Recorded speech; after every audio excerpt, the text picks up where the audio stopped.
Good afternoon students. ನಿನ್ನೆ ನಾವು ಇತಿಹಾಸದ ಮೊದಲನೇ ಅಧ್ಯಾಯವಾದಂತಹ ಪೀಠಿಕೆಯ ಬಗ್ಗೆ ಅಭ್ಯಾಸ ಮಾಡ್ತಾ ಇದ್ವಿ.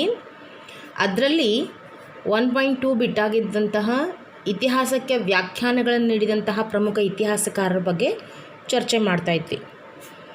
ನಿನ್ನೆ ತರಗತಿಯಲ್ಲಿ ಹೆರೋಡೋಟಸ್, ಸಂತ್ ಆಗಸ್ಟೈನ್ ಮತ್ತು ಕಾರ್ಲ್ ಮಾರ್ಕ್ಸ್ ಮತ್ತು ಜೆ.ಬಿ. ಬ್ಯೂರಿಯವ್ರ ಬಗ್ಗೆ ವಿವರವಾಗಿ ತಿಳ್ಕೊಂಡ್ವಿ. ಜರ್ಮನಿಯ ತತ್ವಜ್ಞಾನಿ ಹಾಗೂ ಇತಿಹಾಸ ತಜ್ಞ ಹಾಗೂ ಅರ್ಥಶಾಸ್ತ್ರಜ್ಞ, ಸಮಾಜಶಾಸ್ತ್ರಜ್ಞ, ಪತ್ರಕರ್ತ, ಸಮಾಜವಾದಿ, ಕ್ರಾಂತಿಕಾರಿಯಾಗಿದ್ದಂಥ ಕಾರ್ಲ್ ಮಾರ್ಕ್ಸ್ ಅವರು ತಮ್ಮ ಹೇಳಿಕೆಯನ್ನು ಇತಿಹಾಸಕ್ಕೆ ಏನು ಕೊಟ್ಟಿದ್ದಾರೆ ಅನ್ನೋದ್ರ ಬಗ್ಗೆ ಚರ್ಚೆ ಮಾಡಿದ್ವಿ. ಸೊ ಇವಾಗ ಜೆ.ಬಿ. ಬ್ಯೂರಿಯವ್ರ ಪ್ರಕಾರ ನಾವು ಇತಿಹಾಸ ಒಂದು ವಿಜ್ಞಾನ, ಅದು ಹೆಚ್ಚು ಅಲ್ಲ ಕಡಿಮೆಯೂ ಅಲ್ಲ. ಇನ್ನೊಂದು ಅವ್ರ ಹೇಳಿಕೆ ಆದಂಥ ಇತಿಹಾಸ ಒಂದು ಪ್ರಾಚೀನ ಕಲೆ, ಅದು ವಿಜ್ಞಾನವಾಗಲು ಹೊರಟಿರುವ ಇತ್ತೀಚಿನ ಆಕಾಂಕ್ಷಿ ಅಂತ ಹೇಳಿದ್ವಿ. ಜೆ.ಬಿ. ಬ್ಯೂರಿಯವ್ರ ಹಾಗೆ ಹೇಳಿಕೆ ಇನ್ನೊಂದು ಕಾರಣ ಇತ್ತು ಅಂತಂದರೆ, ಇತಿಹಾಸವನ್ನು ವೈಜ್ಞಾನಿಕ ದೃಷ್ಟಿಕೋನದಲ್ಲಿ ನೋಡಿದಂತಹ ಒಬ್ಬ ಇತಿಹಾಸಕಾರ ಅಂದರೆ ಅದು ಜೆ.ಬಿ. ಬ್ಯೂರಿಯವರು. ಜೆ.ಬಿ. ಬ್ಯೂರಿಯವರು 1861ರಲ್ಲಿ ಐರಿಷ್ನಲ್ಲಿ ಜನನವಾಗ್ತಾರೆ. ಇವರು ಕೇಂಬ್ರಿಡ್ಜ್ ವಿಶ್ವವಿದ್ಯಾಲಯದಲ್ಲಿ ಆಧುನಿಕ ಇತಿಹಾಸದ ಪ್ರಾಧ್ಯಾಪಕರಾಗಿ ಕಾರ್ಯನಿರ್ವಹಿಸ್ತಾರೆ. ಅದರಲ್ಲಿ ಹೆಚ್ಚು ಅವರು ಕಾರ್ಯಗಳನ್ನು ನಿರ್ವಹಣೆಯೂ ಮಾಡ್ತಾರೆ. ಸೊ ಅಷ್ಟೇ ಅಲ್ಲ, ನಿರ್ದಿಷ್ಟ ದಾಖಲೆಗಳನ್ನು, ಅಂಕಿಅಂಶಗಳನ್ನು ಸಂಗ್ರಹಣ ಮಾಡಿದ ಮೇಲೇ ಇತಿಹಾಸವನ್ನು ನಿರೂಪಣೆ ಮಾಡಬೇಕು, ಅದನ್ನು ವಿಮರ್ಶಾತ್ಮಕವಾಗಿ ಮೌಲ್ಯಮಾಪನ ಮಾಡಬೇಕು ಅನ್ನೋ ಮಾತು ಜೆ.ಬಿ. ಬ್ಯೂರಿಯವ್ರದ್ದು ಬರ್ತದೆ. ಇದನ್ನು ಯಾಕೆ ಅವ್ರು ಹೇಳ್ತಾರೆ ಹಾಗೆ ಅಂತಂದರೆ, ಇತಿಹಾಸ ಅನ್ನೋದು ವೈಚಾರಿಕ ನೆಲೆಗಟ್ಟಿನಲ್ಲಿರುವಂತಹ ಒಂದು ವ್ಯವಸ್ಥೆ, ಒಂದು ವಿಷಯ. ಅದು ಹೇಗದನೋ ಅದನ್ನು ಹಾಗೇ ಹೇಳಬೇಕೇ ಹೊರತು ಅದಕ್ಕೆ ಕತೆ ಕಟ್ಟಿ ಹೇಳೋದು ಇತಿಹಾಸವಾಗೋದಿಲ್ಲ ಅಂತ ಹೇಳ್ತಾರೆ. ಇತಿಹಾಸದ ನಿರೂಪಣೆಗೆ ಅಗತ್ಯವಾಗಿ ಬೇಕಾಗಿರೋದು ಸಾಕ್ಷ್ಯಾಧಾರಗಳು. ಸೊ ಹಾಗಾಗಿ ಇದು ಪೂರ್ವಾಗ್ರಹವಿಲ್ಲದೆ ಸತ್ಯತೆಗಳನ್ನು ಹೊರತೆಗೆದು ಅದನ್ನು ಮೌಲ್ಯಮಾಪನ ಮಾಡಿ, ಅದನ್ನು ಅವಲೋಕನ ಮಾಡಿ, ಪ್ರಯೋಗಾತ್ಮಕವಾಗಿ ಪರಿಶೀಲನೆ ಮಾಡಿದಾಗ ಮಾತ್ರ ಇತಿಹಾಸದ ನೈಜ ಘಟನೆಗಳು ಹೊರಗೆ ಬರ್ತವೆ. ಆದ್ದರಿಂದ ಇತಿಹಾಸ ಒಂದು ಪರಿಶುದ್ಧ ವಿಜ್ಞಾನ ಅಲ್ಲದಿದ್ದರೂ ಸಹ ಪರಿಶುದ್ಧ ವಿಜ್ಞಾನ ಅಲ್ಲ. ಯಾಕಂದರೆ ಮಾನವ ಸಮಾಜದ ಒಂದು ಅಂಗ.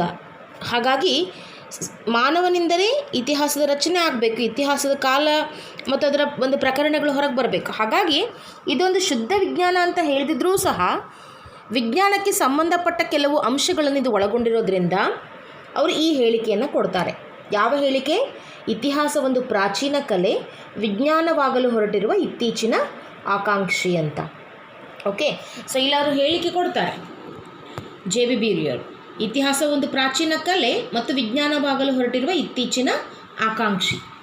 ಓಕೆ, ಇತ್ತೀಚಿನ ಆಕಾಂಕ್ಷಿ ಅಂತಂದರೆ ನನ್ನಲ್ಲೂ ವಿಜ್ಞಾನ ಅನ್ನಿಸ್ಕೊಳ್ಳುವಂತಹ ಅಂಶಗಳಿದ್ದಾವೆ ಅಂತ ಹೇಳೋದು ಅದರ ಒಂದು ತಾತ್ಪರ್ಯ, ಅದರ ಒಂದು ಅರ್ಥ. ಓಕೆ, ಸೊ ನೆಕ್ಸ್ಟ್ ನಾವು ನೋಡ್ತಾ ಇದ್ವಿ, ನಿನ್ನೆ ಅಷ್ಟೊತ್ತಿಗೆ ಟೈಮ್ ಅಪ್ ಆಗೋಗಿತ್ತು. ಆರ್ನಾಲ್ಡ್ ಟಾಯ್ನ್ಬಿ 1889ರಿಂದ 1975 ಅವಧಿಯಲ್ಲಿ ಬದುಕಿದಂತಹ ಒಬ್ಬ ವ್ಯಕ್ತಿ. ವಿಶ್ವವಿಖ್ಯಾತ ಬ್ರಿಟಿಷ್ ಇತಿಹಾಸ ತಜ್ಞರಲ್ಲಿ ಈತ ಮೊದಲ ಸ್ಥಾನದಲ್ಲಿ ನಿಲ್ತಾನೆ. ಯಾಕಪ್ಪ ಇವ್ರು ಯಾಕೆ ಅಷ್ಟು ಅಗ್ರಗಣ್ಯ ಸ್ಥಾನದಲ್ಲಿ ನಿಲ್ತಾರೆ ಅಂತಂದರೆ, ಪ್ರಪಂಚದ 26 ನಾಗರಿಕತೆಗಳ ಬಗ್ಗೆ, ಪ್ರಪಂಚದ 26 ನಾಗರಿಕತೆಗಳ ಬಗ್ಗೆ ಮೊದಲು ಅಧ್ಯಯನ ಕೈಗೊಂಡವರು ಇವರು. ಮೊದಲು ಅಧ್ಯಯನ ಕೈಗೊಂಡ ಇತಿಹಾಸ ತಜ್ಞ ಹಾಗೂ ಸಂಶೋಧಕ.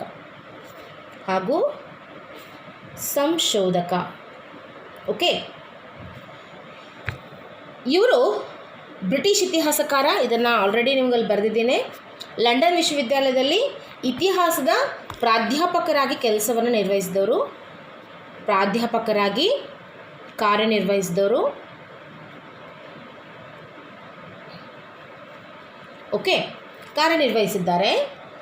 ಇವರು ಒಂದು ಕೃತಿಯನ್ನು ಬರೀತಾರೆ, ಅ ಸ್ಟಡಿ ಆಫ್ ಹಿಸ್ಟ್ರಿ ಅಂತ. It's very important. ಇದೆಲ್ಲ ಟೈಮಿಗೆ ಕೇಳ್ತಾರೆ. It's very very important. ಕೃತಿ ಬಹಳಷ್ಟು ಇಂಪಾರ್ಟೆಂಟ್ ಅವ್ರದ್ದು. ಅವ್ರ ಕೃತಿ ಬರೆದಿದ್ದು ಅ ಸ್ಟಡಿ ಆಫ್ ಹಿಸ್ಟ್ರಿ. ಇದು 12 ವ್ಯಾಲ್ಯೂಮ್ಸ್ ಅಂತಂದ್ರೇನು? ಸಂಪುಟಗಳನ್ನು ಒಳಗೊಂಡದಿದು. ಓಕೆ, ಸಂಪುಟ 1, ಸಂಪುಟ 2, ಸಂಪುಟ 3 ಹೀಗೆ 12 ವ್ಯಾಲ್ಯೂಮ್ಸ್ಗಳನ್ನು ಸಂಪುಟಗಳನ್ನು ಒಳಗೊಂಡಿದೆ. ಓಕೆ ಓಕೆ ಅಲ್ಲದೆ ಈ 26 ನಾಗರಿಕತೆಗಳ ಕುರಿತಾಗಿ ಅಧ್ಯಯನ ಮಾಡಿದ ಅವರು ಹೇಳ್ಕೊಡುವಂಥ ಸ್ಟೇಟ್ಮೆಂಟ್ ಏನು ಇತಿಹಾಸದ ಬಗ್ಗೆ ಅಂತಂದರೆ, ಇತಿಹಾಸವು ನಾಗರಿಕತೆಗಳ ಏಳು ಬೀಳಿನ ಕಥೆ ಅಂತ ಹೇಳ್ತಾರೆ ಅವರು. ಅಂದರೆ ಇತಿಹಾಸವು ನಾಗರಿಕತೆಗಳ ಏಳು ಬೀಳಿನ ಕಥೆ. ಹಾಗಂದ್ರೆ ಏನು? ಹಾಗಂದ್ರೆ ಏನಪ್ಪ ಅಂತಂದರೆ, ಇತಿಹಾಸ ಅನ್ನುವಂಥದ್ದು ಸುಮ್ಮನೆ ಹುಟ್ಕೊಳ್ಳಿಲ್ಲ. ಅಂದರೆ ಭೂಮಿಯ ರಚನೆ ಆದ ನಂತರ, ರಚನೆಯಾದ ಸಾವಿರಾರು ವರ್ಷಗಳ ನಂತರದಲ್ಲಿ ಭೂಮಿ ಮೇಲೆ ಜೀವಿಗಳ ಉಗಮ ಆಗುತ್ತೆ. ಮೊದಲು ಹುಟ್ಕೊಂಡಿದ್ದು ಯಾವುದು? ಮೊದಲು ಹುಟ್ಕೊಂಡಿದ್ದು ಈಗ ನಾವು ನೀರಿನಲ್ಲಿ ಪಾಚಿ ನೋಡ್ತೀವಲ್ಲ, ಹಸಿರುಗಟ್ಕೊಂಡಿದ್ದು, ಅದು. ನೀರಿನಲ್ಲಿ ಜೀವಿಗಳು ಉಗಮ ಆಗೋದಕ್ಕೆ ಸ್ಟಾರ್ಟ್ ಆಯಿತು. ಅದಾದ ನಂತರ ವಾತಾವರಣಗಳಿಗೆ ಅನುಸಾರವಾಗಿ ಅನೇಕ ಜೀವಜಂತುಗಳ ಉಗಮ ಆಯಿತು. ಅಂದರೆ ಏಕಜೀವಕೋಶಗಳು ಮೊದಲು ಹುಟ್ಕೊಂಡ್ವು, ಆನಂತರ 2 ದ್ವಿಜೀವಕೋಶಗಳು ಹುಟ್ಕೊಂಡ್ವು. ಏಕಕೋಶ ಜೀವಿಗಳಿಗೆ ನಾವು ಅಮೀಬಾ ಉದಾಹರಣೆಯನ್ನು ಕೊಡ್ತೀವಿ.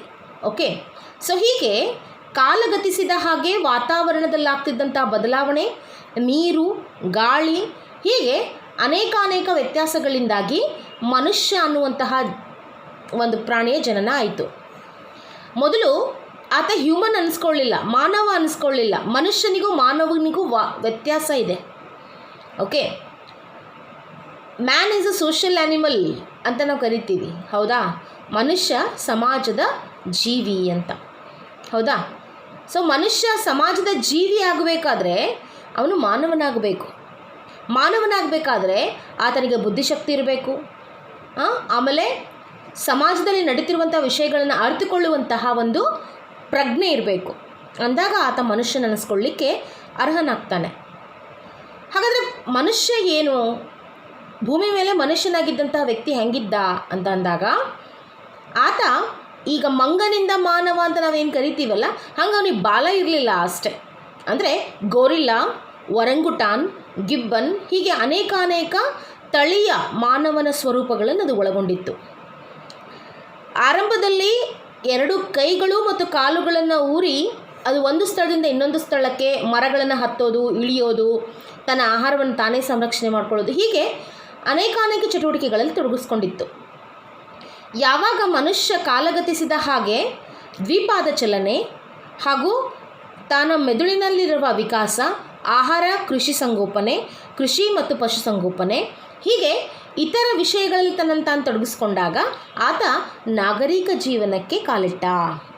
ಯಾಕೆ ಇದನ್ನು ನಾನು ನಿಮಗೆ ಹೇಳ್ತಾ ಇದ್ದೀನಿ ಇಷ್ಟೆಲ್ಲ ಅಂತಂದರೆ, ಮನುಷ್ಯ ನಾಗರಿಕತೆ ಅನ್ನೋದನ್ನು ಬೆಳೆಸ್ಕೊಳ್ಬೇಕಾದ್ರೆ ಬಹಳಷ್ಟು ರೀತಿಯಾದ ಬದಲಾವಣೆಗಳನ್ನು ದಾಟಿಕೊಂಡು ಮನುಷ್ಯ ಅನ್ನೋನು ಬರಬೇಕಾಯಿತು. ಓಕೆ, ಹಾಗಾಗಿ ಇಲ್ಲಿ ಅರ್ನಾಲ್ಡ್ ಟೈನ್ಬಿ ಅವರು ಸ್ಟಡಿ ಆಫ್ ಹಿಸ್ಟ್ರಿಯನ್ನು 12 ಸಂಪುಟಗಳಲ್ಲಿ ಬರೆಯೋದರ ಜೊತೆಗೆ 26 ನಾಗರಿಕತೆಗಳ ಕುರಿತಾಗಿ ಅಭ್ಯಾಸ ಮಾಡ್ತಾರೆ. ಈ ಸ್ಟಡಿ 26 ಸಿವಿಲೈಜೇಷನ್ಸ್. ಅದರಲ್ಲಿ ಈಜಿಪ್ಟ್ ಇರ್ಬೋದು, ಮೆಸೊಪೊಟಮಿಯಾ ಆಗಿರ್ಬೋದು, ಅಮೇರಿಕಾದ ನಾಗರಿಕತೆಗಳಾಗಿರ್ಬೋದು. ಓಕೆ, ಯುರೋಪಿನಲ್ಲಿ ಭಾಳಷ್ಟು ನಾಗರಿಕತೆಗಳಿದ್ದು, ಆಫ್ರಿಕಾದಲ್ಲೂ ಕೂಡ ಅನೇಕ ರೀತಿಯಾದಂಥ ನಾಗರಿಕತೆಗಳನ್ನು ನೋಡ್ತೀವಿ. ಹಾಗೆ ಭಾರತದಲ್ಲಿ ಇನ್ಕ್ಲೂಡ್ ಸಿಂಧು ನಾಗರಿಕತೆ, ಹರಪ್ಪನ್ ಸಂಸ್ಕೃತಿ, ವೈದಿಕ್ ಸಂಸ್ಕೃತಿ, ಓಕೆ, ಕಲ್ಚರ್ ಅಂತ ಕರಿತೀವಿ. ಓಕೆ, ಹೀಗೆ ಮಾನವನು ಸುಸಂಸ್ಕೃತನಾದಾಗ ನಾಗರಿಕತೆ ಅನ್ನೋದು ಅವನಲ್ಲಿ ಹುಟ್ಕೊಳ್ತು. ನಾಗರಿಕತೆಗೆ ಅದರದೇ ಆದಂತಹ ಕೊಡುಗೆಗಳಿರ್ತವೆ, ಅದಕ್ಕೆ ಅದರದೇ ಆದಂತಹ ಒಂದು ಸ್ವರೀತಿಯಾದಂಥ ತನ್ನದಂಥ ಸ್ವಯಂ ಆದಂತಹ ಒಂದು ನಡಾವಳಿಕೆಗಳಿರ್ತವೆ. ಇತಿಹಾಸದ ಅಲ್ಲಿ ಇವರು ಹೇಳಿಕೆಯನ್ನು ಕೊಡ್ತಾರೆ ಅಂತಂದರೆ, ಇತಿಹಾಸವು ನಾಗರಿಕತೆಗಳ ಏಳು ಬೀಳಿನ ಕಥೆ. ಅಂದರೆ ಒಂದು ಸಲ ಹುಟ್ಟಿಕೊಂಡಂತಹ ನಾಗರಿಕತೆ ಇನ್ನೊಂದು ಸಲ ಅದೇ ನಾಗರಿಕತೆ ಇರೋದಿಲ್ಲ. ಫಾರ್ ಎಕ್ಸಾಂಪಲ್, ಪ್ರಾಚೀನವಾದಂತಹ ನಾಗರಿಕತೆ ಈಜಿಪ್ಟ್ ನಾಗರಿಕತೆ ಅಂತ ಹೇಳ್ತೀವಿ. ಈಜಿಪ್ಟ್ ದೇಶ ಅದ ಈಗ, ಬಟ್ ಆ ನಾಗರಿಕತೆ ನಾವು ಕಂಡ್ಕೊಳ್ಳೋದಿಲ್ಲ, ಅದೇ ರೀತಿಯಾದಂಥದ್ದು ವ್ಯವಸ್ಥೆ ನಾವು ನೋಡೋದಿಲ್ಲ. ಓಕೆ, ಈಜಿಪ್ಟಿನಲ್ಲಿ ನಾವೀಗ ಪಿರಾಮಿಡ್ಸ್ಗಳನ್ನು ನೋಡ್ತೇವೆ. ಆ ಸಂದರ್ಭದಲ್ಲಿ ಅಲ್ಲಿಯ ಜನರು ಪಿರಾಮಿಡ್ಸ್ಗಳ ನಿರ್ಮಾಣಗಳನ್ನು ಮಾಡ್ತಿದ್ರು. ಪಿರಮಿಡ್ಗಳು ಮಾಡುವ ಉದ್ದೇಶ ಏನಿತ್ತು? ಉದ್ದೇಶ ಮಮ್ಮೀಕರಣ, ಅಂದರೆ ಸತ್ತ ಮೇಲೂ ವ್ಯಕ್ತಿ ಜೀವಂತವಾಗಿರ್ತಾನೆ, ಅವನು ಇನ್ನೊಂದು ರೀತಿಯಾದಂಥ ಜೀವನವನ್ನು ನಡೆಸ್ತಾ ಇರ್ತಾನೆ ಅನ್ನೋ ಕಾರಣಕ್ಕೆ ಆತ ಆತ ಮರಣ ಹೊಂದಿದ ನಂತರ ಜೀವಂತವಿರುವಾಗ ಆತ ಯಾವ್ಯಾವ ವಸ್ತುಗಳನ್ನ ಬಳಕೆ ಮಾಡ್ತಿದ್ದ ಅವುಗಳನ್ನೆಲ್ಲ ಆ ಒಂದು ಶಿಲೆ, ಆ ಒಂದು ಏನಂತೀರಿ ನಾವು ಪಿರಮಿಡ್ಗಳಲ್ಲಿ ಇಟ್ಟು ಅವನನ್ನು ಮುಚ್ಚಲಾಗ್ತಿತ್ತು, ಅಂದರೆ ಅಲ್ಲಿ ಜೀವನ ನಡೆಸಲಿ ಅಂತ. ಸೊ ಇದರ ಅರ್ಥ ಏನು? ಆ ನಾಗರಿಕತೆ ಈಗ ನೋಡ್ತೀವಿ ನಾವು? ಇಲ್ಲ, ಬಿಕಾಸ್ ವೈಚಾರಿಕತೆ ಬೆಳೆದ್ಬಿಟ್ಟದೆ, ಮನುಷ್ಯನಲ್ಲಿ ಬಹಳಷ್ಟು ಬದಲಾವಣೆಗಳಾಗಿದ್ದಾವೆ, ಜ್ಞಾನ ಬೆಳೆದಿದೆ, ಜ್ಞಾನದ ವಿಕಾಸ ಆಗಿದೆ. ಸೊ ನಾ ಹೇಳೋ ತಾತ್ಪರ್ಯ ಏನು ಅಂತಂದರೆ, ಇತಿಹಾಸ ನಾಗರಿಕತೆ ಇದ್ದ ಹಾಗೆ ಯಾವಾಗಲೂ ಒಂದೇ ರೀತಿ ಇರೋದಿಲ್ಲ, ಅಥವಾ ಒಂದೇ ನಾಗರಿಕತೆಯಿಂದ ಜನಸಮುದಾಯ ಅನ್ನೋದು ಅಥವಾ ಸಮಾಜ ಅನ್ನೋದು ಬೆಳೆಯೋದಿಲ್ಲ.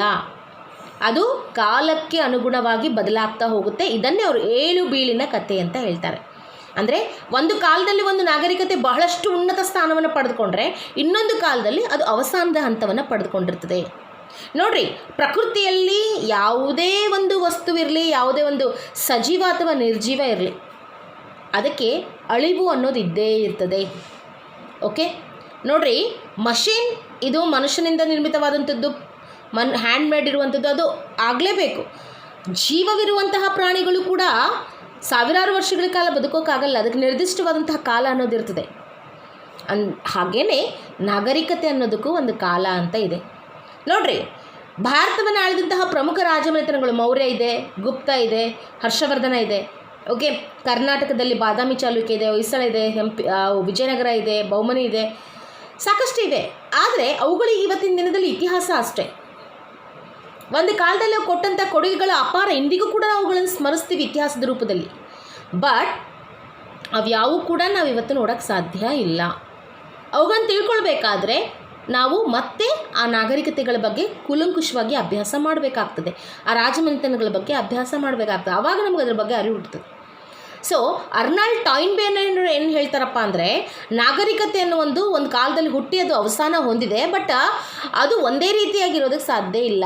ಆ ನಾಗರಿಕತೆ ಅನ್ನುವಂಥದ್ದು ಸ್ಥಳ, ಪ್ರದೇಶ, ಒಂದು ಸ್ಥಳದಿಂದ ಇನ್ನೊಂದು ಸ್ಥಳಕ್ಕೆ, ಸಂಸ್ಕೃತಿಯಿಂದ ನಾಗರಿಕತೆ ಏನಾಗುತ್ತೆ, ಭಿನ್ನ ಭಿನ್ನ ಆಗುತ್ತೆ, 7 ಬೀಳನ್ನು ಕಂಡಿಡ್ತದೆ.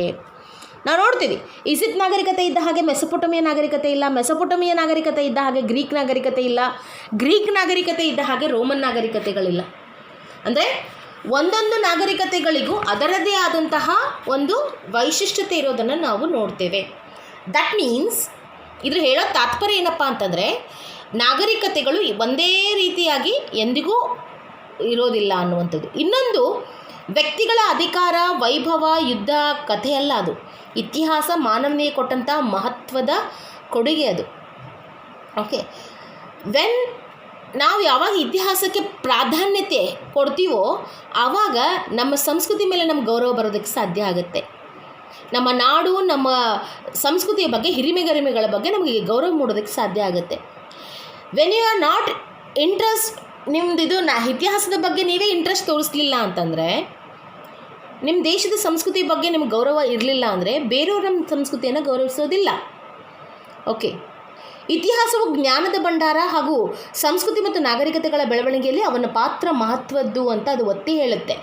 ಯಾಕಂದರೆ ಮಾನವನಿಲ್ಲದೆ ನಾಗರಿಕತೆಗೆ ಯಾವುದೇ ರೀತಿಯಾದಂತಹ ಒಂದು ಇಂಪಾರ್ಟೆನ್ಸ್ ಇಲ್ಲ. ಅಂದರೆ ಮಾನವನಿಲ್ಲದೆ ಇತಿಹಾಸ ಇಲ್ಲ ಅಂತ ನಾವು ಹೇಳ್ತೀವಿ. ಹಾಗಿದ್ಮೇಲೆ ನಾಗರಿಕತೆ ಇರೋದಕ್ಕೆ ಹೇಗೆ ಸಾಧ್ಯ? ಹೌದಾ? ಸೊ ಹಾಗಾಗಿ ನಾಗರಿಕತೆಯಲ್ಲಿ ಮಾನವನ ಬೆಳವಣಿಗೆಗೆ ಬಹಳಷ್ಟು ರೀತಿಯಾದಂತಹ ಪ್ರಾಧಾನ್ಯತೆಯನ್ನು, ಅವಶ್ಯಕತೆಯನ್ನು ಕೊಟ್ಟಿದ್ದಾರೆ. ಅಷ್ಟೇ ಅಲ್ಲದೆ ಸಂಸ್ಕೃತಿ ಮತ್ತು ನಾಗರಿಕತೆಗಳು ಒಂದೇ ನಾಣ್ಯದ 2 ಮುಖಗಳಾಗಿ ಇಲ್ಲಿ ಕೆಲಸವನ್ನು ನಿರ್ವಹಿಸ್ತದೆ. ಓಕೆ, ಅಂದರೆ ಮನುಷ್ಯ ಇಲ್ಲಿ ಏನು ಮಾಡ್ತಾನೆ ಅಂತಂದರೆ, ತನ್ನ ಜೀವನವನ್ನು ಬಹಳಷ್ಟು ವ್ಯವಸ್ಥಿತವಾಗಿ ರೂಪಿಸ್ಕೊಳ್ಬೇಕಾದ್ರೆ ಆತ ಸುಸಂಸ್ಕೃತನಾಗಬೇಕು. ಸಂಸ್ಕೃತಿ ಅಂತ ಹೇಳ್ತೀವಿ. ನಾವು ಹೇಳ್ತೀವಿ ವ್ಯಕ್ತಿ ಸುಸಂಸ್ಕೃತನಾಗಿರಬೇಕು, ಇಲ್ಲವೇ ಆತ ಏನಾಗಿರಬೇಕು, ಏನು ಹೇಳ್ತೀರಿ ನೀವು, ವಿಕೃತನಾಗಿರಬೇಕು ಅಂತ. ಓಕೆ, ನೋಡಿರಿ, ಸಂಸ್ಕೃತ ಅನ್ನುವಂಥದ್ದು ಹೆಂಗೆ, ವಿಕೃತ ಅನ್ನೋದು ಹೆಂಗೆ ಅಂತ ಅನ್ನೋದನ್ನು ನಾನು ನಿಮಗೆ ನೆಕ್ಸ್ಟ್ ಚಾಪ್ಟರ್ ಬರುತ್ತೆ, 3ನೇ ಚಾಪ್ಟರ್, ಪ್ರಾಚೀನ ನಾಗರಿಕತೆಗಳು ಅಂತ. ಅದಕ್ಕಿಂತಲೂ ಫಸ್ಟು ನಾವು ಇದ್ರ ಬಗ್ಗೆ ಡಿಸ್ಕಸ್ ಮಾಡಲೇಬೇಕು. ಓಕೆ, ಸಂಸ್ಕೃತಿ ವಿಕೃತಿ ಬಗ್ಗೆ ನಾವು ಇಲ್ಲಿ ಅಭ್ಯಾಸ ಮಾಡ್ತೀವಿ. ಒಂದು ಸಣ್ಣ ಎಕ್ಸಾಂಪಲ್ಸ್ ಕೊಡ್ತೀನಿ ನಾನು ನಿಮಗೆ, ಸಂಸ್ಕೃತಿಗೂ ವಿಕೃತಿಗೂ ಏನು ವ್ಯತ್ಯಾಸ ಅನ್ನುವಂಥದ್ದು. ನೋಡಿರಿ, ಫಾರ್ ಎಕ್ಸಾಂಪಲ್ ಒಂದು ಮರ ಇದೆ ಅಂತ ಅಂದ್ಕೊಳ್ಳೋಣ. ಒಂದು ವಿಶಾಲವಾದಂಥ ಮರ ಇದೆ.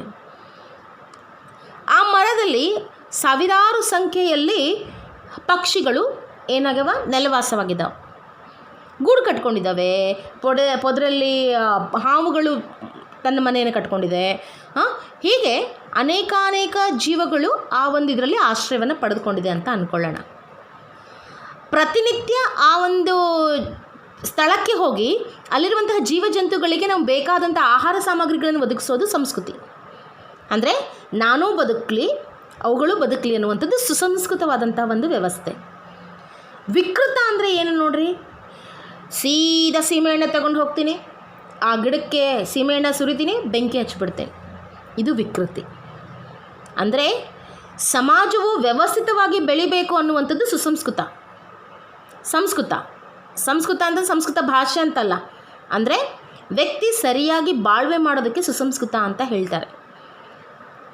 ವಿಕೃತನಾಗ್ತಾನೆ ಅಂತಂದರೆ ಅವನಿಗೆ ಯಾವುದೂ ಬೇಕಾಗಿಲ್ಲ, ತಾನಾಯಿತು, ತಾನು ಬದುಕಿದ್ರಾಯಿತು, ಸ್ವಾರ್ಥನಾಗಿರ್ತಾನಲ್ಲ ಅವನು ವಿಕೃತನಾಗಿರ್ತಾನೆ. ಅವನ ಮನಸ್ಸು, ಅವನ ವಿಚಾರಗಳು, ಅವನ ಜ್ಞಾನ ಎಲ್ಲವೂ ವಿಕೃತವಾಗಿರುತ್ತದೆ.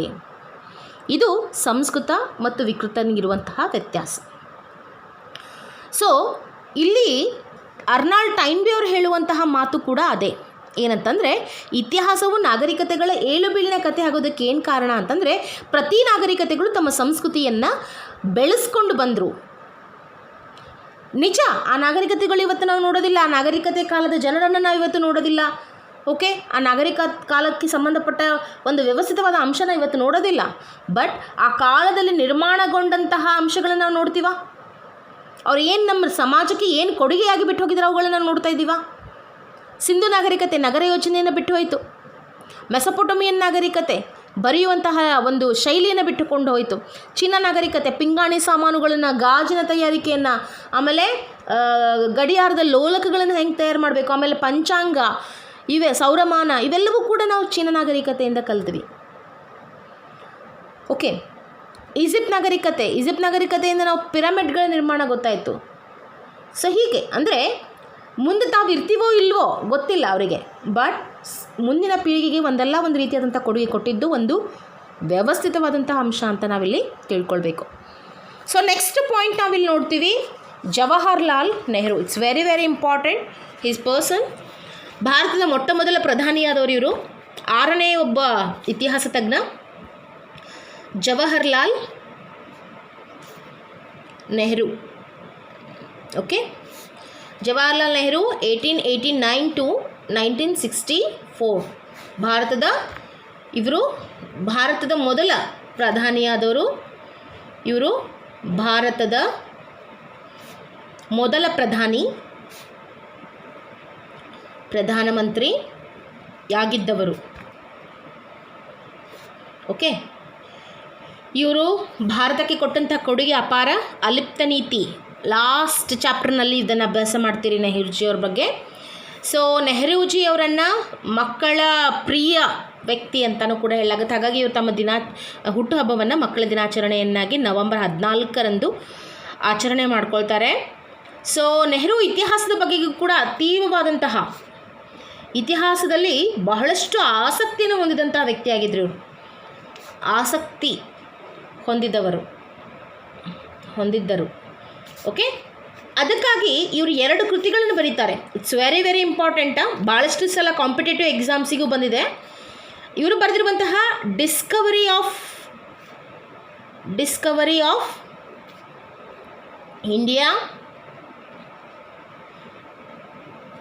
ಇದು ಪ್ರಾಚೀನ ಭಾರತದ ಬಗ್ಗೆ ಮಾಹಿತಿ ಕೊಡುವ ಗ್ರಂಥ. ಪ್ರಾಚೀನ ಭಾರತದ ಪ್ರಾಚೀನ ಭಾರತ ಅಥವಾ ಭಾರತದ ಇತಿಹಾಸದ ಬಗ್ಗೆ ಮಾಹಿತಿ ಕೊಡ್ತದೆ. Okay, next the glimpses of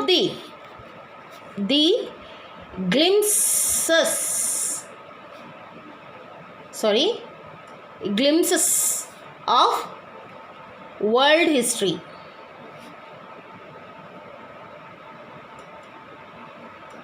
ಇದು ನೆಹರೂಜಿಯವರು ತಮ್ಮ ಮಗಳು ಇವರು ನೆಹರೂಜಿಯವರು ಜೈಲಿನಲ್ಲಿರುವಾಗ ಸ್ವತಂತ್ರ ಹೋರಾಟದಲ್ಲಿ ಭಾಗವಹಿಸಿದಂಥ ಸಂದರ್ಭದಲ್ಲಿ ಇವರನ್ನು ಸ್ವಲ್ಪ ಕಾಲ ಜೈಲಿನಲ್ಲಿಟ್ಟಿದ್ರು. ಆ ಸಂದರ್ಭದಲ್ಲಿ ಇವರ ಮಗಳು ಇಂದಿರಾ ಗಾಂಧಿ ಬರೆದಂತಹ ಪತ್ರಗಳ ಒಟ್ಟು ಸಾರಲೇಖ ಈ ಒಂದು ಪುಸ್ತಕದಲ್ಲಿ ನಾವು ನೋಡ್ತೀವಿ. ಪತ್ರಗಳ ಒಂದು ಸಂಗ್ರಹವನ್ನು ನಾವಿಲ್ಲಿ ನೋಡ್ತೀವಿ. ಓಕೆ, ಇವರ ಪ್ರಕಾರ ಇತಿಹಾಸ ಅಂದರೆ ಏನು ಅಂದರೆ ಅನಾಗರಿಕತೆಯಿಂದ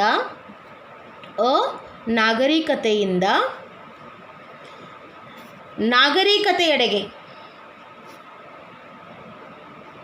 ಕಡೆಗೆ ಸಾಗಿದ ಮಾನವನ ಕಥೆಯೇ ಇತಿಹಾಸ.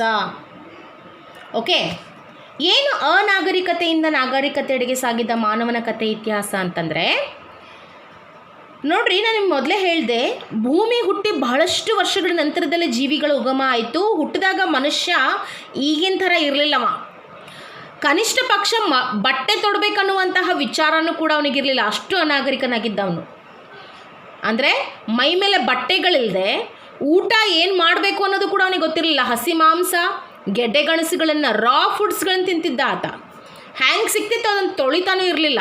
ತೊಳ್ಕೊಂಡು ತಿನ್ನೋದೇನು ಸುಸಂಸ್ಕೃತ ಲಕ್ಷಣ, ತೊಳೆಯದೆ ತಿನ್ನೋದು ಅನಾಗರಿಕ ಲಕ್ಷಣ. ಹೌದಾ? ಸೊ ಹೀಗೆ ಹೇಗೆ ಬದುಕಬೇಕು ಅನ್ನುವಂತಹ ಒಂದು ಕಾಮನ್ ಸೆನ್ಸ್ ಕೂಡ ಆ ಮನುಷ್ಯನಿಗೆ ಇಲ್ಲದೆ ಇರಲಿಲ್ಲ ಆ ಸಂದರ್ಭದಲ್ಲಿ. ಹಾಗಾಗಿ ಅವನನ್ನು ಅನಾಗರಿಕ ಅಂತ ಕರೀತಾ ಇದ್ರು. ಅಂದರೆ ಒಟ್ಟಾರೆಯಾಗಿ ಹೇಳಬೇಕು ಅಂದರೆ ಅನಾಗರಿಕತೆಯಿಂದ ನಾಗರಿಕತೆಯೆಡೆಗೆ ಸಾಗಿದ ಮನುಕುಲದ ಕಥೆಯೇ ಇತಿಹಾಸ ಅಂತ.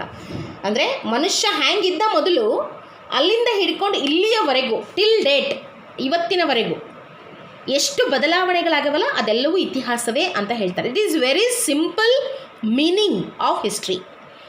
ಇತಿಹಾಸಕ್ಕೆ ಒಂದು ಬಹಳಷ್ಟು ಅರ್ಥಗರ್ಭಿತವಾದ ಅತ್ಯಂತ ಸರಳವಾದಂತಹ ಒಂದು ಹೇಳಿಕೆ ಅಂತ ನನ್ನ ಅಭಿಪ್ರಾಯ. ಯಾಕಂದರೆ ಅನಾಗರಿಕತೆ ಇದ್ದಂಥ ಮನುಷ್ಯ ನಾಗರಿಕನಾಗ್ತಾನೆ. It is not a sudden change. ಇದು ಸಡನ್ ಚೇಂಜಸ್ ಅಲ್ಲ. ಒಬ್ಬ ಅನಾಗರಿಕನಾಗಿದ್ದಂಥ ವ್ಯಕ್ತಿ ನಾಗರಿಕತೆಗೆ ಬರಬೇಕಾದ್ರೆ it's take a huge time. ನೋಡಿರಿ, ನಿನ್ನೆ ಮೊನ್ನೆ ಗರ್ಭಾಶಯದಲ್ಲಿದ್ದಂತಹ ಮಗು 9 ತಿಂಗಳಾದ ನಂತರ ಪ್ರಪಂಚಕ್ಕೆ ಬರ್ತದೆ. ಹೌದಾ? ಹುಟ್ಟಿದಾಗ ಏನು ಗೊತ್ತಿರ್ತದೆ ಅದಕ್ಕೆ? ಏನೇನೂ ಗೊತ್ತಿರೋದಿಲ್ಲ. ಕನಿಷ್ಠ ಪಕ್ಷ ದೇವರು ಅಂದ್ರೂ ಏನು ಅಂತ ಗೊತ್ತಿರಲ್ಲ. ಕೇವಲ ತನ್ನ ತಾಯಿಯ ಮುಖ ಮತ್ತು ಸ್ಪರ್ಶ ಜ್ಞಾನದ ಒಂದು ಇದು ಅಷ್ಟೇ ಇರ್ತದೆ ಅವನಿಗೆ, ಆ ಮಗುವಿಗೆ. ಸೊ ಅಷ್ಟರ ಮೇಲೆ ನಂಬಿಕೆಯ ಮೂಲಕ ಅದೇನು ಬೆಳೀತಿರ್ತದೆ, ಮುಂದೆ ಬರ್ತಾ ಇರ್ತದೆ. ಸೊ ನಂತರದಲ್ಲಿ ಕುಟುಂಬ ಜನರ ಜೊತೆಗೆ ಬೆರೆತು, ಸಮಾಜದ ಜನರ ಜೊತೆಗೆ ಬೆರೆತು, ಸ್ನೇಹಿತರ ಬಳಕದ ಜೊತೆಗೆ ಬೆಳೆದು, ಪಾಠದ ಶಾಲೆ, ಕಾಲೇಜು, ಹೀಗೆ ಎಲ್ಲ ರಂಗದಲ್ಲೇ ಬೆಳವಣಿಗೆಯನ್ನು ಹೊಂದುತ್ತಾ ಹೋಗ್ತಾನೆ. ಅಂದರೆ ಹುಟ್ಟುವಂಥ ಸಂದರ್ಭದಲ್ಲಿ ಏನನ್ನೂ ಅರಿಯದಂತಹ ಆ ಮಗು ಸಾವಿನ ಹೊತ್ತಿಗೆ ಎಲ್ಲವನ್ನ ಅರಿತಿರ್ತದೆ. ಇದರ ಅರ್ಥ ಏನು ಅಂತಂದರೆ, ಏನೇನೂ ಅರಿಯದಂತಹ ಮಗು ಸಾಯೋ ಹೊತ್ತಿಗೆ ಸುಸಂಸ್ಕೃತನಾಗಿ ಸಾಯ್ತಾನೆ ಆತ ಅಂತ.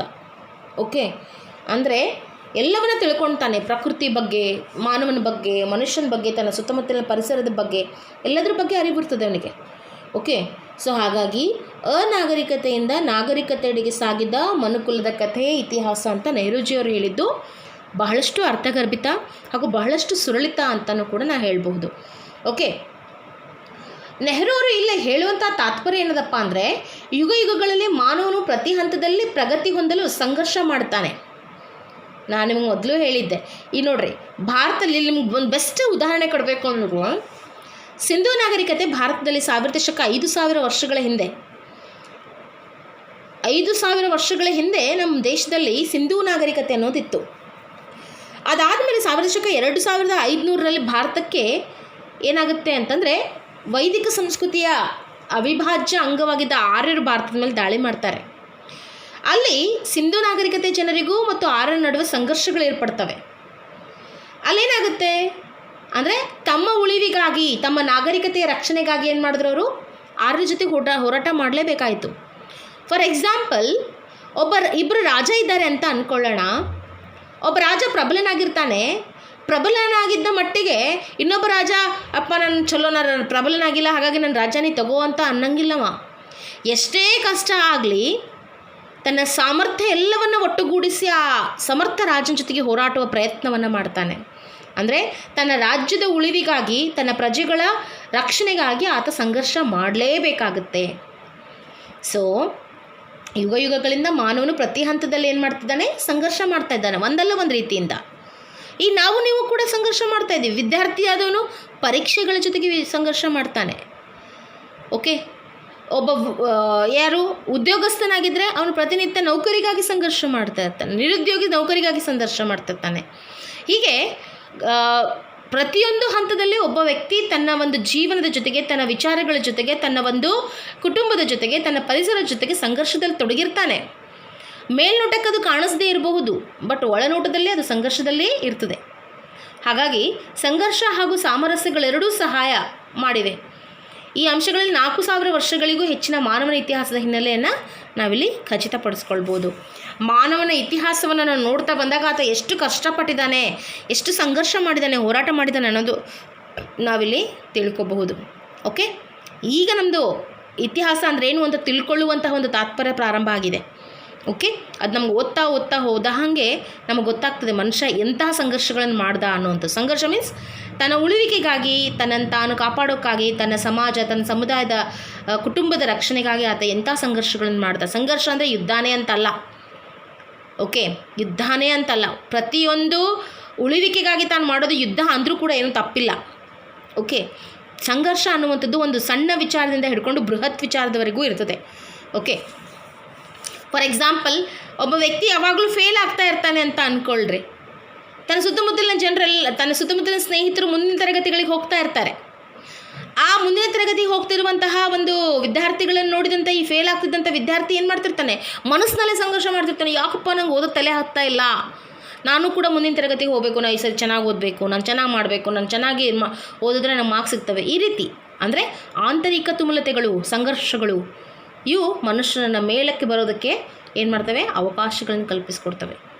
ಸಂಘರ್ಷಗಳು ಎಲ್ಲ ಸಮಯದಲ್ಲಿ ಕೆಟ್ಟದಾಗಿರೋದಿಲ್ಲ, ಒಳ್ಳೆಯದೂ ಆಗಿರ್ತವೆ. So this is the point of ಏನಂತಾರೆ ಅಂತಂದರೆ ಜವಾಹರ್ಲಾಲ್ ನೆಹರು ಅವ್ರ ಮೂಲಕ ಏನಾಯಿತು ನಿಮ್ಮದು ಇವತ್ತಿಂದು ಟಾಪಿಕ್ 1.2 ಕ್ಲೋಸ್ ಆಯಿತು. ಸೊ ನೆಕ್ಸ್ಟು ಇದರಲ್ಲಿ ನಾವು ನೋಡ್ತೀವಿ ಇತಿಹಾಸ ಅಧ್ಯಯನದ ಮಹತ್ವ. ಈ ಮೇಲಿನ ಎಲ್ಲ ವ್ಯಾಖ್ಯಾನಗಳನ್ನು ಮತ್ತು ಇತಿಹಾಸಕಾರರನ್ನು ನೋಡಿದಾಗ ಮಾನವ ಸದಾ ಚಲನಶೀಲನಾಗಿರ್ತಾನೆ, ಚಟುವಟಿಕೆಯಿಂದ ಕೂಡಿದವನಾಗಿರ್ತಾನೆ. ಹಾಗಾಗಿ ಸಾಮಾನ್ಯವಾದಂಥ ಅರ್ಥದಲ್ಲಿ ಹೇಳಬೇಕು ಅಂದರೆ ಇತಿಹಾಸವು ಮಾನವನ ಎಲ್ಲ ಮಹತ್ವಪೂರ್ಣ ಚಟುವಟಿಕೆಗಳ ವಿವಿಧ ಆಯಾಮಗಳ ಅಧ್ಯಯನವಾಗಿದ್ದು ಕಾಲ ಮತ್ತು ಸ್ಥಳಗಳಿಂದ ಪ್ರತಿಬಂಧಿತವಾಗಿದೆ ಅಂತ ಹೇಳ್ತೀವಿ. ನಾನು ನಿನ್ನೆ ನಿಮಗೆ ಹೇಳಿದೆ, ಇತಿಹಾಸವನ್ನು 3 ಆಯಾಮಗಳಲ್ಲಿ ಅಭ್ಯಾಸ ಮಾಡ್ತೀವಿ, ಯಾವಾಗ, ಹೇಗೆ ಮತ್ತು ಏಕೆ ಅಂತ. ಎಲ್ಲಿ ಅನ್ನೋದು ಕೂಡ ಒಂದು ಸೇರಿಸ್ಬೇಕು ನಾವು ಅದರೊಳಗೆ. ಆ್ಯಕ್ಚುಲಿ ಎಲ್ಲಾಯಿತು, ಯಾಕಾಯಿತು, ಹ್ಯಾಂಗಾಯಿತು, ಯಾವಾಗಾಯಿತು. ಕಾಲ ಅನ್ನೋದು ಯಾವಾಗ ಅನ್ನೋದು ಸೂಚಿಸ್ತದೆ, ಎಲ್ಲಿ ಅನ್ನೋದು ಸ್ಥಳವನ್ನು ಸೂಚಿಸ್ತದೆ. ಹೀಗೆ ವ್ಯಕ್ತಿಯ ಪ್ರತಿ ಆಯಾಮಗಳು ಇವೆರಡನ್ನು ಒಳಗೊಂಡಿರ್ತದೆ, ಸ್ಥಳ ಮತ್ತು ಕಾಲವನ್ನು ಒಳಗೊಂಡಿರ್ತದೆ. ಹಾಗಾಗಿ ಕಾಲಾನುಕ್ರಮಣಿಕೆ ಅನ್ನೋದು ಬಹಳಷ್ಟು ಮಹತ್ವಪೂರ್ಣವಾದದ್ದು ಇತಿಹಾಸಕ್ಕೆ. ಹಾಗಾಗಿ ಪ್ರತಿಯೊಂದು ಚಟುವಟಿಕೆಗಳನ್ನು ಕಾಲ ಅನುಕ್ರಮಣವಾಗಿ ನಾವು ಅಭ್ಯಾಸ ಮಾಡ್ತಾ ಹೋಗ್ತೀವಿ ಅಂತ. ಸೊ ಇತಿಹಾಸದ ಅಧ್ಯಯನದ ಮಹತ್ವ ನೆಕ್ಸ್ಟು ನೀವು ಎದರಲ್ಲಿ ಅಭ್ಯಾಸ ಮಾಡ್ತೀರಿ ಅಂತಂದರೆ 1.3ನಲ್ಲಿ ಅಭ್ಯಾಸ ಮಾಡ್ತೀರಿ. It's your next point, that is 1.3 factor 1.3 that is importance of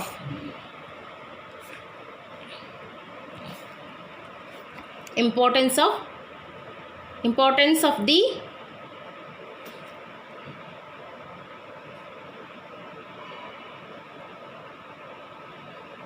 study history.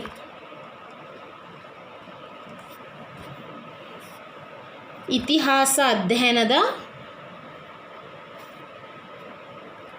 ಅಧ್ಯಯನದ ಮಹತ್ವ ಇದು 10 ಮಾರ್ಕ್ಸಿಗೆ ವೆರಿ ಇಂಪಾರ್ಟೆಂಟ್. ಪ್ರತಿ ನಿಮ್ಮ ಅಂತಿಮ ಎಕ್ಸಾಮಿಗೂ, ಪ್ರಿಪ್ರೇಷನ್ ಎಕ್ಸಾಮಿಗೂ, ಆಮೇಲೆ ನಾವು ತೆಗೆದುಕೊಳ್ಳುವಂಥ ಯೂನಿಟ್ ಟೆಸ್ಟ್ಗಳಿಗೂ ಈ ಪ್ರಶ್ನೆ ಅಷ್ಟು ಮಹತ್ವಪೂರ್ಣವಾದದ್ದು. ಸೊ ಇದನ್ನು ನೀವು ಬಹಳಷ್ಟು ಎಚ್ಚರಿಕೆಯಿಂದ ಓದಬೇಕು ಅನ್ನೋದು ನಂದು ಅಭಿಪ್ರಾಯ. ಇತಿಹಾಸ ಅಧ್ಯಯನದ ಮಹತ್ವ, ಇದರಲ್ಲಿ ನಾವು ನಾವು ನೋಡ್ತೀವಿ ಪೀಠಿಕೆ. ಸೆಕೆಂಡ್ ಪಾಯಿಂಟ್ ಎ, ಇದರಲ್ಲಿ ABCD 1 2 3 ಯಾರು ಹಾಕ್ಕೊಳ್ರಿ, ABCD ಅಂತಾದರೂ ಹಾಕ್ಕೊಳ್ರಿ. ಇತಿಹಾಸವು ಗತಕಾಲದ